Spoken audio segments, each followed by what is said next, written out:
आज हमारे इलाके में लाइट नहीं है। लाइट ना होने की वजह से ख़वातीन परेशान हैं।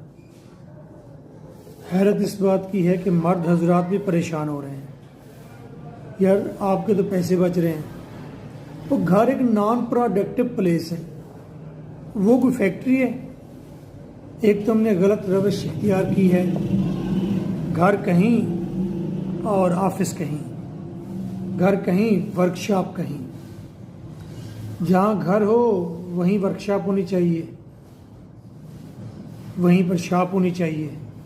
जहाँ शॉप है वहीं घर बना लें। मैंने थाईलैंड में देखा है, वहाँ पर तकरीबन यही रुझान था। नीचे वर्कशॉप है, उसी के अंदर उनका छोटा सा मुब्द है, इबादत करने की जगह। एट द सेम टाइम ऊपर वो रह रहे होते हैं या पीछे वो रह रहे होते हैं। अगर आप अंदरून लाहौर की सूरत हाल देखें तो पहले यही ट्रेंड था। अब हमने अपने एक्सपेंसेस बढ़ा दिए हैं। एक्सपेंसेस बढ़ने से नॉन प्रोडक्टिव एक फैक्ट्री और लगा ली, नॉन प्रोडक्टिव। इसमें ख़वातीन बस घूमती रहती हैं, सारे फ़ैन ऑन करके नीचे फ़र्श का पोछा लग रहा है। पैसा ज़ाया। फैक्ट्री है कोई कि आप रोज़ाना उसकी सफाई कर रहे हैं और ऊपर से फ़ैन भी सारे ऑन कर रहे हैं। और अगर मर्द कहे कि अरे फ़ैन बंद करना, अरे आपको पता ही नहीं है, जाइए आप काम पर। कमाल हो गया। और यहाँ हमारे ऑफिस है कि यहाँ पर हम कहते हैं चलो एक दिन ठहर के एक दिन सफाई हो जाए फिर भी ठीक है।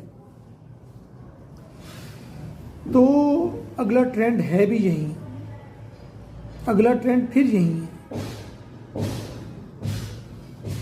आप आगे शॉप बनाएंगे, ऑफिस बनाएंगे, ऊपर या पीछे घर बनाएंगे। This is the only solution of this coming era. Coming era में जो परेशानियां आपको दरपेश आने वाली हैं बेरोज़गारी की, जिस तरह AI और रोबोट्स और मशीन्स आ रही हैं, तो आपके पास और कुछ सोल्यूशन ही नहीं होगा। और नीचे आप ऑफिस में बैठे होंगे, पीछे घर का स्विच बंद कर देंगे और ख़वातीन से कहेंगे हाँ बैठने तो ऑफिस में आके बैठिए, फैक्ट्री में आके बैठिए, काम कीजिए, अदरवाइज छत पे जाइए और सब्जियां उगाइए। This is the only solution. तो घर पहली बात तो होना नहीं चाहिए, ये रॉन्ग कंसेप्ट है। ख़वातीन को घर में बिठा के आपने क्या लेना है उनसे? घर की सफाई और ये सारे मामला से कोई फ़ायदा नहीं होता। तो घर